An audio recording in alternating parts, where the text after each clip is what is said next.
Dzień doberek, moi kochani.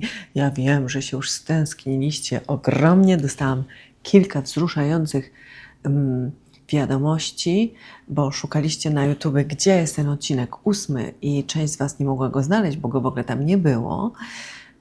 I bardzo mi to, do łez mnie to wzruszyło, bo myślałam, że kompletnie już nikt nie ogląda i nikt nie dotrwał do 8 tygodnia, a jednak są takie duszyczki cudowne, które czekały, dlatego z wielką miłością i z wielką taką chęcią tworzę dalej, dotrwamy wspólnie do ostatniego tygodnia. Jeszcze kilka przed nami, ale już jesteśmy po półmetku.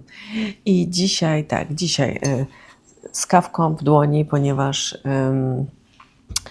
nie ukrywam, jest to mój dzisiaj pierwszy dzień wolny już chyba od 2 tygodni, właśnie taki, więc w domowych pieleszach, w moim ulubionym kombinezoniku, a dzisiaj właśnie będzie też o tym, że powinniśmy żyć w zgodzie z samym sobą i powinniśmy się ubierać tak, jak chcemy, mówić to, co chcemy, robić to, co chcemy. Także właśnie tak Was dzisiaj witam w takim właśnie jesiennych, smerfetkowym stroju i zaraz zaczniemy. Zaczniemy naszą podróż 8 odcinka wedle książki Julie Cameron. I to mówiłam ja, Sofii z Holistyka Studio. Zaczynamy. Czasami, kiedy zaczynamy naprawdę wracać do siebie, to świat reaguje taką ciszą, a czasem sprzeciwem. Bo nie każdemu podoba się kobieta, która odzyskała swoją moc, zwłaszcza taka z kotem na kolanach. I Julia pisze w tym 8 tygodniu o tym, że siła, którą w sobie odnajdujemy, bywa dla innych niebezpieczna, bo budzi w nich lęk, który przypomina o tym, co oni sami w sobie porzucili. I to jest właśnie pierwszy moment tego tygodnia. Kropeczka, chciałeś występować, to teraz siedź. No, siedź ładnie. Moment, w którym zaczynamy zauważać, że właśnie nasza energia się zmienia. Czy nie ma nic bardziej relaksującego od miziania kotka? Dobrze, wracajmy. Nasza energia się zmienia, że nie jesteśmy już tą samą osobą, która potrzebowała aprobaty z zewnątrz, tak? By móc tworzyć, mówić, istnieć, że nasza moc nie jest już ukryta pod warstwami takiego cichego przyzwolenia, by nie przeszkadzać, wiecie, nie wypada i tak dalej, bo tą moc, która nie krzyczy i ona właśnie tak promieniuje.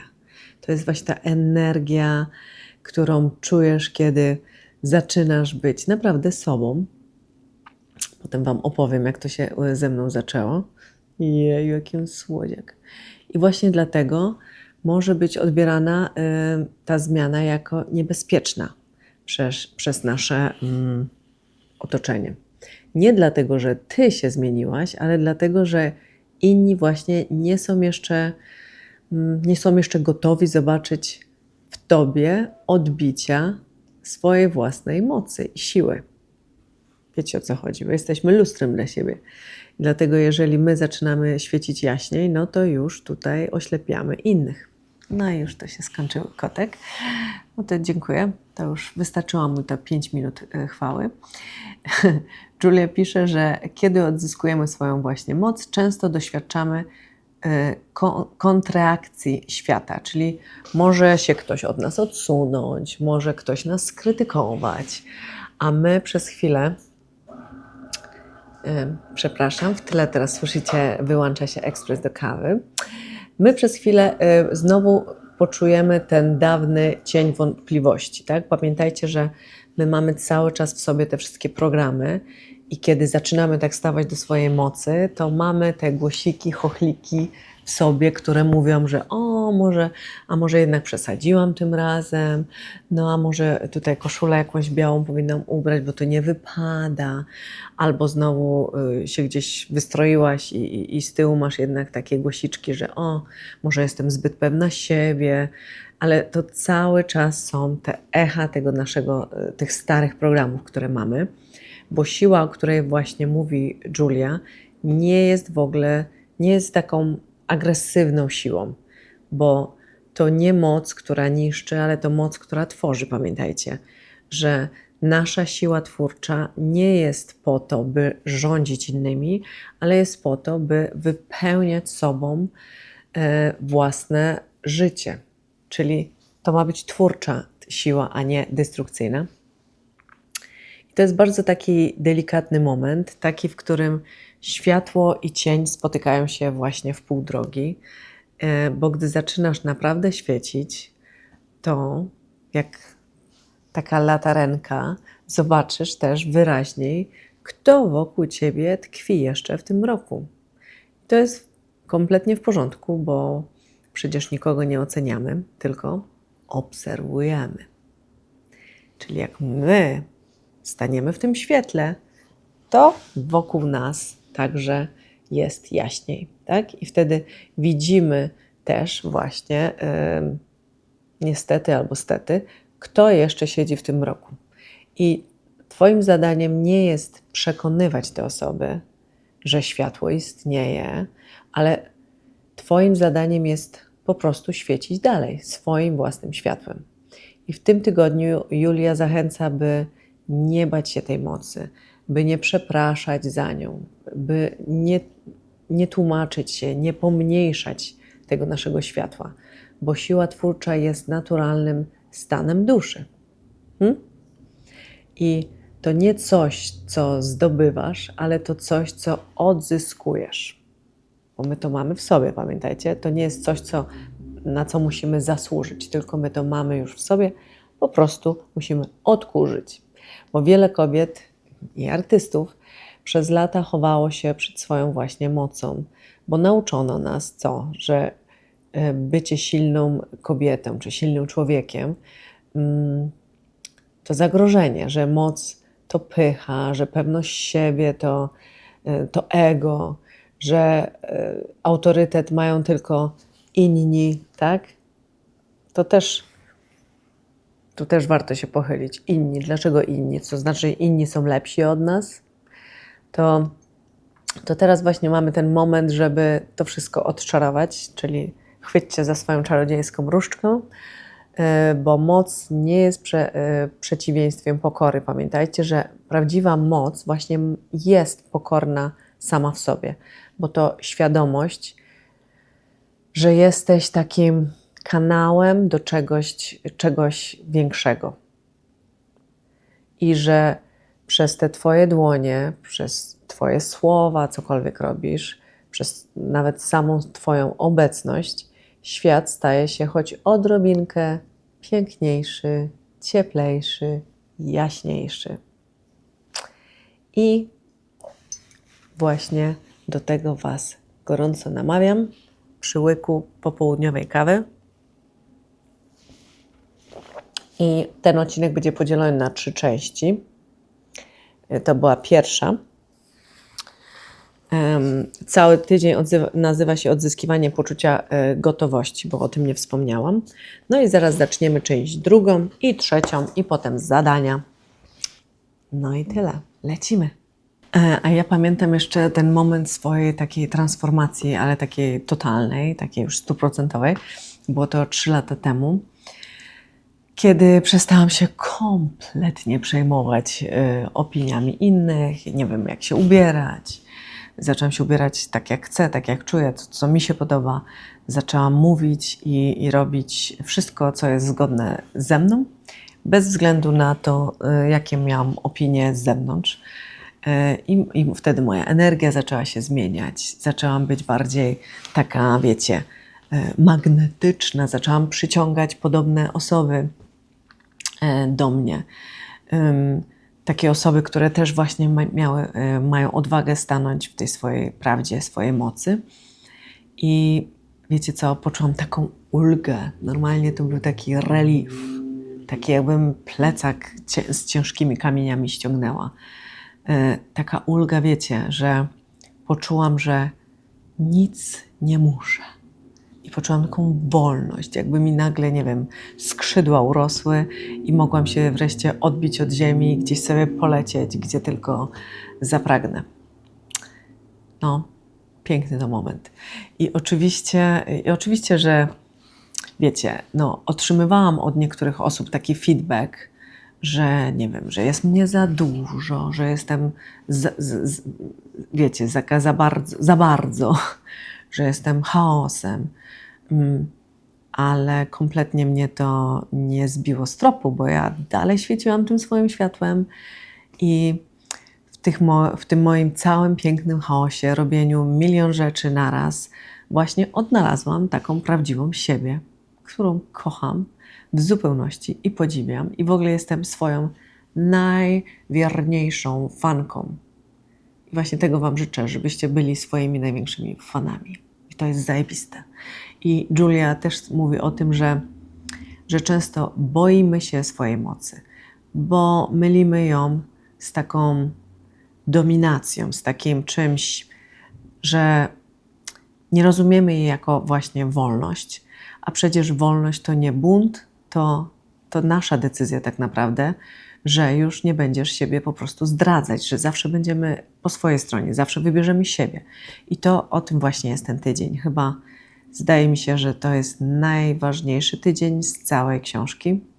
Takie odzyskiwanie tej siły, która jest taka cicha, nieprzejednana, która nie potrzebuje walki, bo niczego już tak naprawdę nie musimy udowadniać.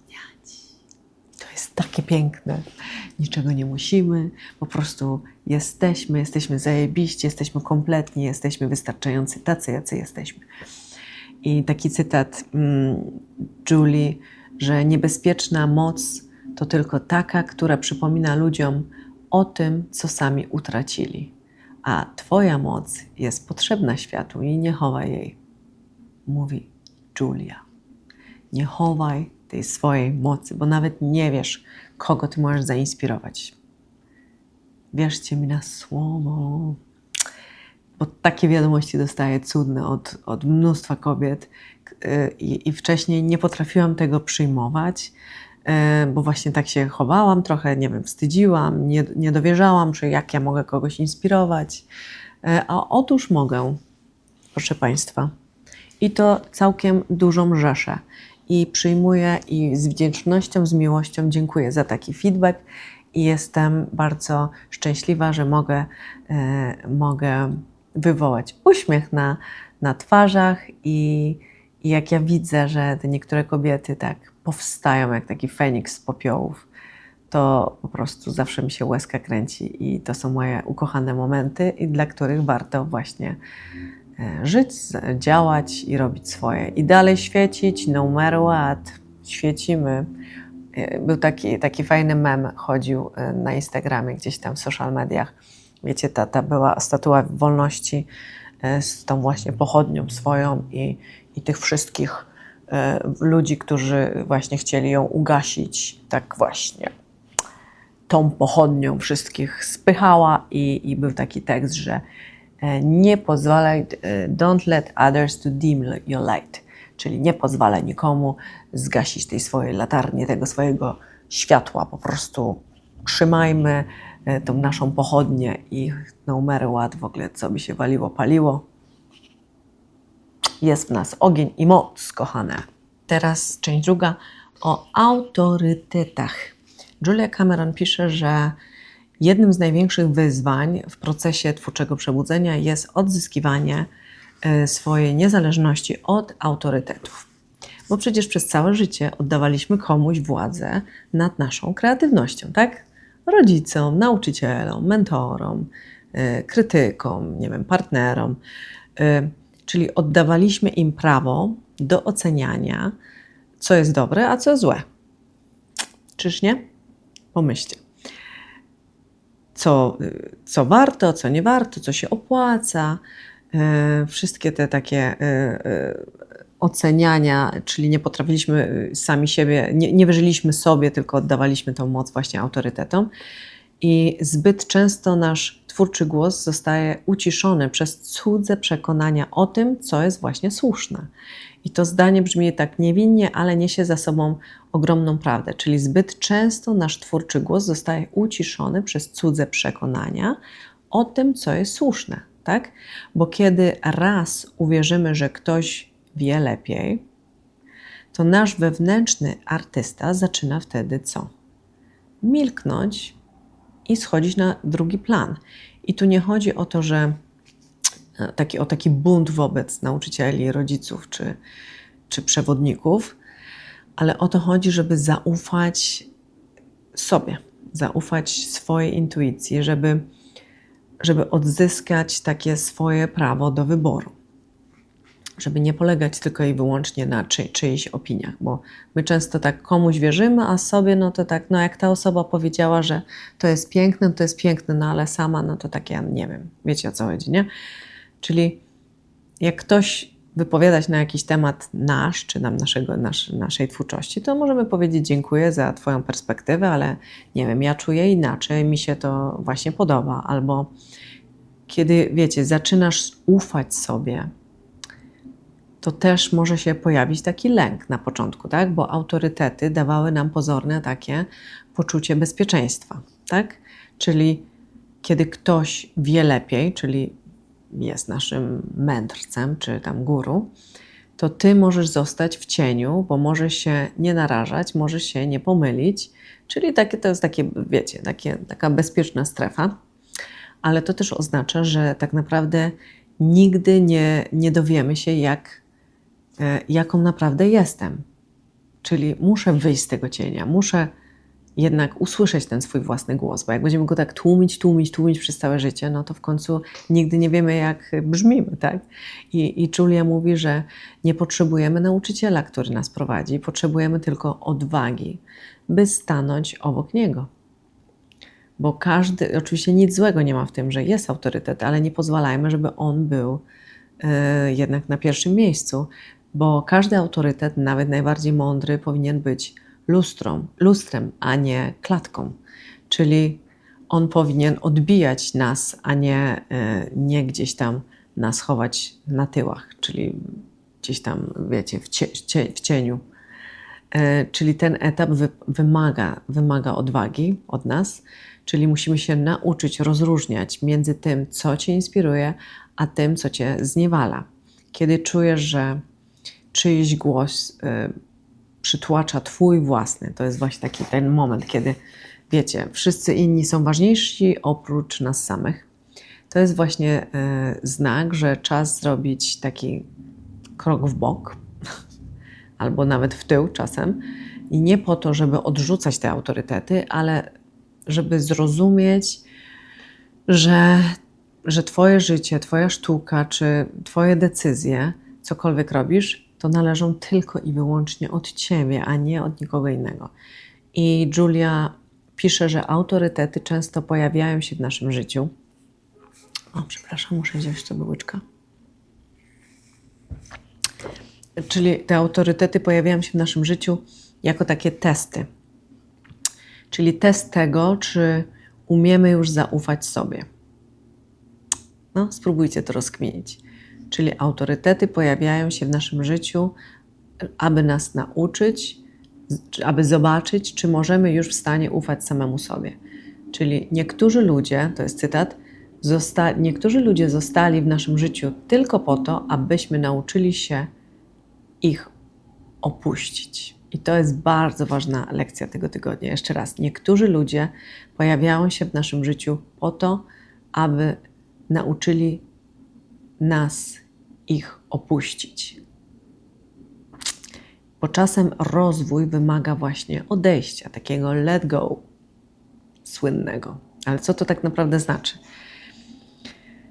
Nie z braku wdzięczności, ale z potrzeby właśnie przestrzeni, żeby się nie zagracać, żeby tą przestrzeń oczyścić, bo każda droga duchowa, każda taka artystyczna podróż musi w końcu doprowadzić Cię do tego własnego głosu, tak? Który wreszcie usłyszysz. Kiedy zaczynasz słuchać siebie, świat zewnętrzny może się wtedy chwilowo wyciszyć I nie chodzi nam, nie będzie oklasków czasem, tak? Nie będzie potwierdzenia, ale właśnie ta cisza jest znakiem, że powoli wracasz do siebie, że wracasz do tego swojego źródła pierwotnego i nie potrzebujesz właśnie już aplauzu, bo już wiesz, że to, co robisz, ma sens i ty to czujesz i ty to czułeś zawsze w sercu, tylko po prostu brakowało ci odwagi, żeby to właśnie poczuć, czy na głos wypowiedzieć, tak? Żeby uwierzyć w to, że to, co robisz, to ma sens. I wystarczy, że poczujesz, pamiętając, że nie jesteś już uczniem, a jesteś współtwórcą. Boże, jakie piękna jest ta książka. Ja za każdym razem, jak przechodzę przez te wszystkie tygodnie, to ciągle odkrywam i zaznaczam nowe jakieś cytaty i coś nowego mnie zachwyci. Też tak macie? Dobra, lecimy dalej, bo to bardzo długi odcinek. Kropeczek do mnie dołączył. Teraz część 4. Wiek i czas. Julia pisze, że wiek to nie przeszkoda, no i już po prostu ucieka, tak? No to kropka. Rzeczywiście się pożegnałeś. Wiek to nie przeszkoda, to wymówka. Nigdy nie jest za późno, by zacząć żyć w zgodzie ze sobą. I ten fragment rozdziału jest jak takie łagodne, kropka, no to chodź. Przypomnienie, że czas nie jest w ogóle naszym wrogiem. No chodź. Ale przez większość życia traktujemy go jak właśnie przeciwnika. Patrzymy wstecz i widzimy wtedy, wiecie, zmarnowane lata, czegoś tam nie zrobiłam, a mogłam, tak? No chodź. Myślimy o tym właśnie, czego nie zrobiliśmy, o wszystkich tych szansach, które przegapiliśmy, o marzeniach, które już nie mają już sensu. Ale Julia mówi, że coś niezwykle, o Boże, ten jest cute. Coś niezwykle ważnego, że czas nie ucieka, czas dojrzewa razem z nami. Kropka, czy nie możesz leżeć ładnie, blisko tutaj? No niby chcesz, mruczysz, a co? Każdy moment. Kropka, proszę Cię, no przecież jesteś grzecznym kotkiem. Każdy moment, każda decyzja, tak, ugniataj Panią, ugniataj. Każdy błąd i każda przerwa to nie były, pamiętajcie, straty, tylko dojrzewanie razem z nami. To były takie, wiecie, lekcje, nie? Bo to wszystko było częścią naszego procesu, który doprowadził nas dokładnie tu, gdzie jesteśmy. I nie jest, no kropka, ale czy nie możesz się spojrzeć w kamerę? I love you. I to jest ten, kropka, bo ja tu znowu zgubiłam wątek. No jest takie nagrywanie z kotem. Dobra, co tu było? To nie jest za późno, a to jest właściwy moment i może właśnie dlatego ten rozdział jest taki poruszający. No jak ja mam pracować? Bo przypomina, że artysta nie ma w ogóle wieku. O tak, że duchowa i twórcza. No zobacz, co tu się dzieje w ogóle. Kropka, my tu ważne poruszamy rozmowy, że duchowa i twórcza energia jest wiecznie młoda. No tak, wiecie, tak się mówi, tak? Jak często jest tak, że ktoś jest już taki wiekowy, starczy, ale się czuje młodo, no to wtedy to wszystko jest w naszej główce. Jeśli tylko damy jej przestrzeń, by się poruszała. Wielu z nas w tym momencie życia mówi sobie, teraz to już jest za późno. No tak, pamiętaj, na pewno znacie, albo sami tak mówicie, tak? Ale to tylko kolejna znowu maska strachu, bo strachu przed tym, że gdybyśmy naprawdę spróbowali, to mogłoby się okazać, że to wcale nie jest za późno i wszystko jeszcze jest możliwe. A więc łatwiej jest powiedzieć za późno, niż przyznać się, że wciąż właśnie czuję te wyzwania, które jeszcze możemy zrobić, ale boimy się, bo łatwiej jest powiedzieć, że za późno. Czyli czas, pamiętajcie, nie jest przeszkodą, lecz jest narzędziem. On wie, kiedy właśnie jesteśmy gotowi. Jej, on zasnął. W takiej pozycji zasnąłeś? No dobrze. Super. Ojejku. Julia mówi, że czasem że czasem to właśnie doświadczenie, to właśnie lata poszukiwań i błędów dają nam właśnie siłę i głos, który teraz ma właśnie sens. Czyli nie zaczynamy od zera, czyli tylko zaczynamy z całym swoim życiem, takim, dobra, kropka, idziesz, czy siadasz, bo ja naprawdę tu chcę przekazać coś ważnego światu. Dobrze. Wiecie, o co chodzi, że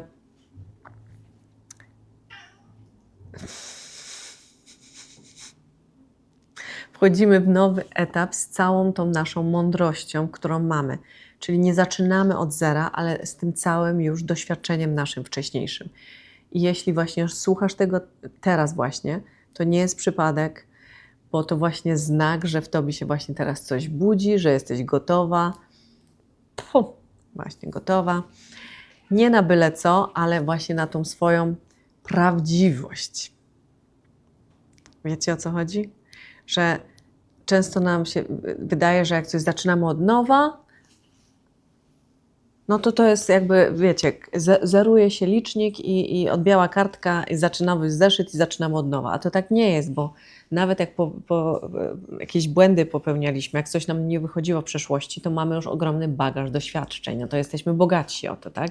Czyli cały ten 8 tydzień jest jak otwarcie okna, nie wiem, po długiej zimie, na wiosnę, czyli światło wpada powoli, a nie da się już tego właśnie zatrzymać. Przestajesz się bać właśnie tej swojej siły, przestajesz czekać na pozwolenie, przestajesz mierzyć swoje życie cudzym właśnie zegarem.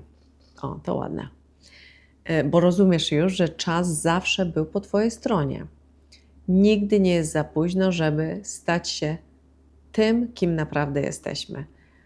A więc jeśli dziś słuchasz tych słów, to niech to będzie twój właśnie moment tej takiej sprawczości, niech to będzie twoje ciche tak, takie albo i głośne tak, dla siebie samej, takiego przyzwolenia. Tu mamy jeszcze kilka zadań w tym tygodniu. Wszystkie te zadania oczywiście umieszczę, cały odcinek umieszczę ładnie w PDF-ie i będzie on do pobrania za darmo na mojej stronie Holistyka Studio. Nie wiem kiedy jeszcze, ale będzie. Ja naprawdę się postaram w ciągu następnych paru dni. Ale teraz o zadaniach w tym tygodniu, więc możecie sobie zapisać. Czyli oczywiście oprócz tych randek wszystkich i zapisywania porannych stron, bo to mam nadzieję, że jest robione co tydzień. Ale w tym tygodniu Julia prosi, aby wymienić swoje marzenie. Zapisz je. Tutaj cytuję. Gdyby świat był doskonały, to chciałabym być. No i tu piszemy. Wymień jeden konkretny cel, którego osiągnięcie byłoby dla ciebie znakiem, że spełniło się właśnie to marzenie. Cel symbolizuje północ geograficzną na twoim kompasie emocjonalnym. I gdyby świat był doskonały, gdzie chciałabyś się znajdować za 5 lat w odniesieniu do swojego marzenia i północy geograficznej? Biorąc pod uwagę, że świat jest jaki jest, co możesz zrobić w tym roku, by zbliżyć się do swojego celu? Co możesz zrobić w tym miesiącu, żeby się zbliżyć do swojego celu? W tym tygodniu i w tym dniu, albo na przykład w tej sekundzie, w tym momencie właśnie, co możesz zrobić? To jest fajne, bo to już parę razy słyszałam takie właśnie ćwiczenie, że na przykład, no i widzicie, kropka, już koniec, już kończymy, zaraz Pancia cię weźmie, będzie mizia cię z tobą. No tak. Okej, na przykład, nie wiem, moim celem jest, bardzo bym chciała właśnie pojechać nie wiem, gdzieś na jakąś wyspę karaibską, tak? No to od czego zaczynamy? No to pomyślmy sobie, chcę pojechać za rok. No to nie wiem, zacznę sobie zbierać pieniądze, zacznę się dowiadywać, oglądać na jakieś filmiki na YouTubie, co tam jest fajnego na tej wyspie. Zacznę sobie, nie wiem, kupię sobie strój kąpielowy już, może i maskę do snorkowania. I wiecie, o co chodzi, czyli możemy codziennie naprawdę się zbliżyć już do tego celu. Często takim błędem jest stawianie od razu takich marzeń sobie, nie wiem, chciałbym mieć 10 milionów dolarów, tak? No i co z tego, żebym chciał, ale nic z tym i tak nie robię. Więc spróbujcie sobie od takich marzeń, które będziecie mogli w bliskiej przyszłości spełnić, ale starajcie się codziennie małymi kroczkami się zbliżać do tego celu, tak? No, chciałabym schudnąć 10 kilo jeszcze, no. No i od samego gadania też mi nic oczywiście się nie schudnie, ale co mogę zrobić dzisiaj? No mogę na przykład zaraz wskoczyć na trampolinę i troszkę mogę poskakać. Mogę na przykład już dzisiaj nic nie jeść, mogę sobie wypić tylko jeszcze wodę i czy herbatę, tak? To jest, też mnie doprowadzi do tego celu powoli. Jutro mogę, nie wiem, ćwiczyć sobie pilates i zjeść tylko 1000 kalorii. Wiecie o co tutaj biega, tak? Teraz co tu jeszcze mówi Julia? Wymień swoje marzenie, wyznacz dla niego północ geograficzną, czyli szacunek, wyższa świata. Wybierz, co? Czekajcie, tu. No tak, czyli ułożyć cały ten plan działania, no to właśnie generalnie to powiedziałam, czyli 5, 3 lata, miesiąc, tydzień, teraz. Czyli zrobić sobie taki kalendarzyk i jak możemy do tego celu powoli dojść. Następne zadanie. Nowe dzieciństwo. Kim mógłbyś być, gdybyś miał w dzieciństwie opiekę idealną? Opisz swoje wyimaginowane dzieciństwo na jednej stronie. Co byś otrzymał? Czy potrafisz się wcielić w rolę rodzica i pokierować swoim rozwojem w tą stronę? O, to ciekawe. Kropka, proszę Cię. No patrz, on będzie teraz robił wszystko, żebym ja już skończyła. Następne. Wymień 5 rzeczy, których nie wolno Ci robić. Na przykład zamordować szefa, krzyczeć w kościele, wyjść nago na ulicę, urządzić awantury, rzucić pracę. Zrób to na papierze. Czyli opisz, narysuj, wymaluj, odegraj, cokolwiek, zrób kolaż. A teraz nastaw jakąś muzykę i zatańcz to. Też ciekawe. Następne. Poszukiwania stylu. O, to też jest fajne. Wymień 20 rzeczy, które lubisz robić. W odniesieniu do każdej z nich zadaj następujące pytania. Płatne czy za darmo? Lubię to robić, tak? Czyli na przykład lubię, nie wiem, malować farbami olejnymi, ale czy za darmo lubię, czy tylko za pieniądze lubię? Czyli płatne czy za darmo? Drogie czy tanie? W pojedynkę czy z kimś? Ma związek to z pracą, czy z fizycznym zagrożeniem, czy szybko, powoli, umysł, ciało, duchowość? Wiecie, o co biega? Czyli na przykład, nie wiem, wiecie, lubię pisać, tak? Jeżeli Wy nie wiecie jeszcze, co jest Waszym hobby, w którą stronę ta Wasza kreatywność artystyczna by się ukierunkowała, to teraz spróbujcie sobie właśnie takich 20 rzeczy, czynności, nie wiem, z przeszłości, na przykład zacznijcie, jak byliście mali, czy tam teraz, co lubiliście robić, co Wam sprawiało radość i co teraz lubicie. Na przykład tańczyć lubicie, tak? No i potem zastanówmy się, czy lubicie to robić za darmo, sami dla siebie, to Wam sprawia radość, czy musielibyście dostać za to pieniądze albo być gdzieś na scenie, żeby Wam to sprawiało radość, czy wiecie, tak naprawdę radość powinna wychodzić z naszego serca i wszystko, co robimy dla czystej radości, właśnie bez żadnych oczekiwań, zapłaty i aplausu, to wtedy jest to takie nasze prawdziwe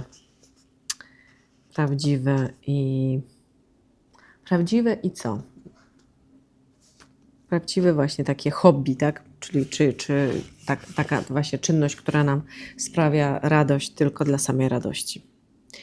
Potem jeszcze jest idealny dzień. Na podstawie informacji zebranych w poprzednich ćwiczeniach zaplanuj swój idealny dzień w swoim obecnym życiu. O, to też fajne. Jakbyś na przykład nie miała żadnych ograniczeń.